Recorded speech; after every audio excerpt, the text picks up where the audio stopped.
వరి పరిశోధనలో జగిత్యాల జిల్లా పొలాస ప్రాంతీయ వ్యవసాయ పరిశోధనా స్థానం విశిష్ట సేవలు అందిస్తోంది. గత దశాబ్ద కాలంలో ఎన్నో రకాలు ఇక్కడి నుండి విడుదలై రైతుల ఆదరణ పొందాయి. కొన్ని రకాలు దేశవ్యాప్తంగా సాగులో ఉన్నాయి. అయితే ప్రస్తుతం ఖరీఫ్ సాగుకు రైతులు సిద్ధమవుతుండటంతో జగిత్యాల జిల్లా ప్రాంతీయ వ్యవసాయ పరిశోధనా స్థానం నుండి విడుదలై అధిక దిగుబడినిస్తూ రైతుల మన్ననలు పొందుతున్న దీర్ఘ, మధ్యకాలిక, స్వల్పకాలిక రకాలు, వాటి గుణగణాల గురించి రైతులకు తెలియజేస్తున్నారు శాస్త్రవేత్త డాక్టర్ బి శ్రీనివాస్.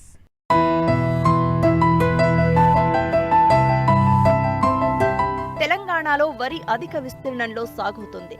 చెరువులు, కాలువలు, బోరు బావుల కింద సాగు చేస్తూ ఉంటారు రైతులు. ఆయా ప్రాంతాలు పరిస్థితులను బట్టి రకాలను ఎంచుకుని సాగు చేస్తూ ఉంటారు రైతులు. చెరువులు, కాలువల కింద దీర్ఘ, మధ్యకాలిక రకాలను సాగు చేస్తూ ఉండగా బోరుబావుల కింద స్వల్పకాలిక రకాలను సాగు చేస్తారు.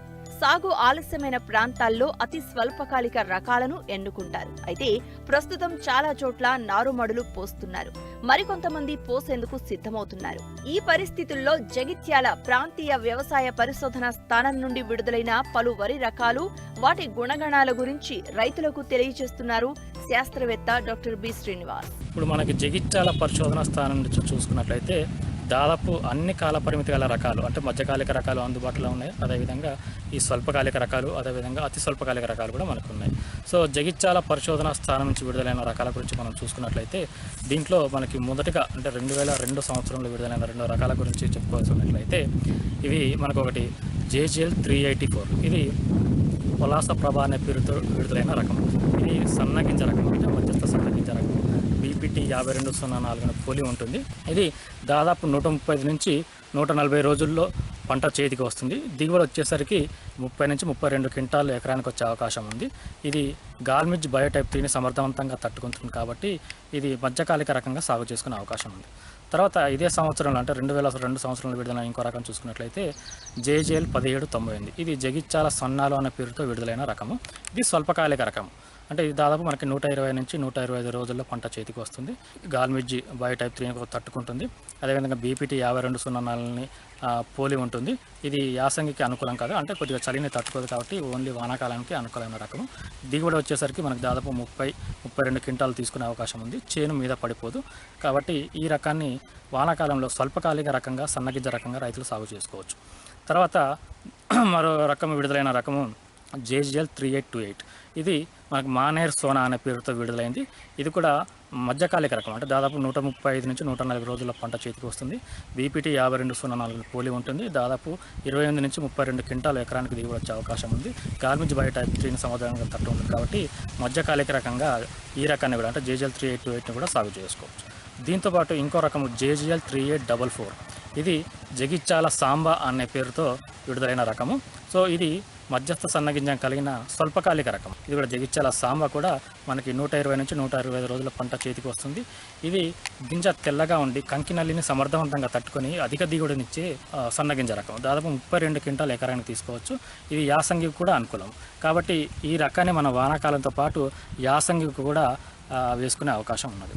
తర్వాత ఇంకో రకము మనకి JGL 3855. ఇది కరీంనగర్ సాంబా అనే పేరుతో విడుదలైన రకము. ఇది మధ్యకాలిక రకం, అంటే దాదాపు 135 నుంచి 140 రోజుల పంట చేతికి వస్తుంది. గింజ మిక్కిలి సన్నగా ఉంటుంది. అన్నం నాణ్యత కూడా చాలా బాగా ఉంటుంది. ఇది అగ్గి తెగులను సమర్థవంతంగా తట్టుకుంటుంది.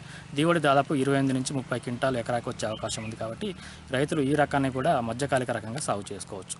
తర్వాత మనకి JGL 11470 జగిత్యాల మషూరి అనే పేరుతో విడుదలైన రకము. ఇది అన్నం నాణ్యత చాలా బాగా ఉంటుంది. మనకి ఈ పంట కాలం అనేది 135 నుంచి 140 రోజుల పంట చేతికి వస్తుంది. తర్వాత ఈ దిగుబడి వచ్చేసరికి దాదాపు 32 క్వింటాలు ఎకరానికి తీసుకునే అవకాశం ఉంది. ఈ కాండం దృఢంగా ఉండి చేను మీద పడిపోయిన రకం కాబట్టి మధ్యకాలిక రకంగా ఈ రకాన్ని కూడా రైతులు సాగు చేసుకోవచ్చు. తర్వాత JGL 11727 11727. ఇది ప్రాణహిత అనే పేరుతో విడుదలైన రకము. ఇది కొద్దిగా ఎత్తు పెరుగుతుంది, దాదాపు 110-115 సెంటీమీటర్లు పెరుగుతుంది. అయితే ఇది అన్నం నాణ్యత చాలా బాగా ఉంటుంది. గింజ సన్నగా పొడవుగా ఉంటుంది. మన బ్యాక్టీరియల్ లీవ్ బ్లైట్ని కొంతవరకు తట్టుకుంటుంది. అగ్గి తెగులను కూడా కొంతవరకు తట్టుకుంటుంది. దిగుబడి దాదాపు 32 నుంచి 34 క్వింటాలు ఎకరానికి తీసుకునే అవకాశం ఉంది కాబట్టి నిరభ్యంతరంగా ఈ రకాన్ని, అంటే ప్రాణహిత రకాన్ని సాగు చేసుకోవచ్చు. తర్వాత మనకి అంజనా అనే రకం JGL 1118 అనే రకం కూడా విడుదలైంది. ఇది కొద్దిగా స్వల్పకాలిక రకం, అంటే దాదాపు మనకి 115 నుంచి 120 రోజుల పంట చేతికి వస్తుంది. ఈ రకం కూడా దిగుబడి దాదాపు మనకి 28 నుంచి 30 క్వింటాలు తీసుకునే అవకాశం ఉంది. సో ఈ రకాన్ని కూడా రైతులు సన్న రకంగా, స్వల్పకాలిక సన్నగింజ రకంగా రైతులు సాగు చేసుకునే అవకాశం ఉంది. తర్వాత విడుదలైన ఇంకో రకం ఏంటంటే మనకి JGL 17004, అంటే ఇది ప్రత్యుమ్న అనే పేరుతో విడుదలైంది. అంటే ఇది యాక్చువల్గా ప్రత్యామ్నాయ పరిస్థితులు, అంటే మనకు ఒకవేళ వర్షాలు లేటుగా పడి, వానాకాలంలో వర్షాలు లేటుగా పడి ఆగస్టు లేదా సెప్టెంబర్లో ఒకవేళ రైతులు వరి సాగు చేసుకోవాలనుకుంటే దమ్ము చేసి మొలకెత్తిన ఈ రకం విత్తనాలని నేరుగా సాగు చేసుకోవచ్చు. ఇది పంట మామూలుగా వానాకాలంలో అంటే ఖరీఫ్లో చూసుకున్నట్లయితే దాదాపు 90 నుంచి 100 రోజుల పంట చేతికి వస్తుంది. తర్వాత యాసంగిలో చూసుకున్నట్లయితే 110 నుంచి 115 రోజుల పంట చేతికి వస్తుంది. దిగుబడి సామర్థ్యం చూసుకున్నట్లయితే దాదాపు మనకి 20 నుంచి 25 క్వింటాలు ఎకరానికి వస్తుంది. తర్వాత గింజ గట్టిగా ఉండి గింజ రాలదు, చేను మీద పడిపోదు. సో ఈ రకాన్ని అతి స్వల్పకాలిక రకంగా ప్రత్యామ్నాయ పరిస్థితుల్లో రైతులు సాగు చేసుకోవచ్చు. తర్వాత విడుదలైన రకము JGL 18047, ఇది బతుకమ్మ అనే పేరుతోటి విడుదలైంది. సో ఇది 2015లో విడుదలైన దొడ్డు గింజ రకము. ఇది MTU 1010 పోలి ఉన్న దొడ్డు గింజ రకము. దిగుబడి వచ్చేసరికి దాదాపు 32 నుంచి 35 క్వింటాలు ఎకరానికి తీసుకునే అవకాశం ఉంది. చలిని తట్టుకుంటుంది, నూక శాతం తక్కువగా ఉండి అధిక దిగుబడినిచ్చే రకము. సో రైతులు ఈ స్వల్పకాలిక రకం, అంటే ఇది దాదాపు మనకి వానాకాలంలో 120 రోజులు, యాసంగిలో చూసుకున్నట్లయితే దాదాపు 130 నుంచి 135 రోజుల పంట చేతికి వస్తుంది. కాబట్టి వానాకాలంలో స్వల్పకాలిక దొడ్డు గింజ రకం సాగు చేసుకునే రైతులు ఈ బతుకమ్మని సాగు చేసుకోవచ్చు.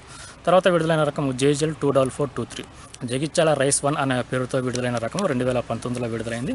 ఇది హైట్ తక్కువ, అంటే ఎత్తు తక్కువగా ఉండి కాండం దృఢంగా ఉండి చేను మీద పడిపోదు, గింజ రాలకుండా అధిక గింజ బరువుతో ఎక్కువ దిగుబడి ఇచ్చే రకము. దిగుబడి సామర్థ్యం చూసుకున్నట్లయితే దాదాపు ఎకరానికి 32 నుంచి 36 క్వింటాలు ఇచ్చే అవకాశం ఉంది.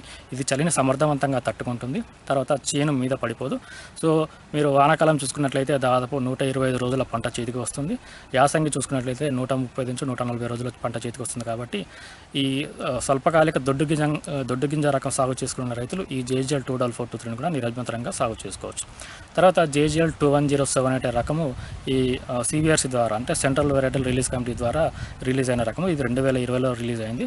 దీని దిగుబడి సామర్థ్యం వచ్చేసరికి ఇది కూడా దాదాపు మనకి 32 నుంచి 34 క్వింటాల ఎకరానికి తీసుకునే అవకాశం ఉంది. ఇది అగ్గి తెగులను కొంతవరకు తట్టుకుంటుంది, నూక శాతం కూడా తక్కువగా ఉంది.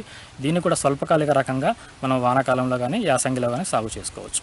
కాబట్టి ఇప్పుడు చెప్పిన రకాలన్నీ కూడా మనకి జగిత్యాల ప్రాంతీయ వ్యవసాయ పరిశోధన స్థానంలో విడుదలైన రకాలు. కాబట్టి దీంట్లో మనకి మధ్యకాలిక రకాలు ఉన్నాయి, స్వల్పకాలిక రకాలు ఉన్నాయి. కాబట్టి రైతులు ఎలాంటి రకాలు కావాలన్నా అలాంటి ఈ రకాలని వాళ్ళు మన పరిశోధన స్థానం సంప్రదించి సాగు చేసుకోవచ్చు. రకాల ఎంపిక ఎంత ముఖ్యమో సమయానికి నారుమడులు పోసుకోవడం కూడా అంతే ముఖ్యం. ఆలస్యమైతే వాతావరణ పరిస్థితుల కారణంగా చీడపీడల ఉధృతి పెరిగి అధిక ఖర్చు చేయాల్సి వస్తోంది. అంతేకాదు సమయానుకూలంగా మేలైన యాజమాన్యం చేపడితేనే అధిక దిగుబడులను తీసే అవకాశం ఉంటుంది.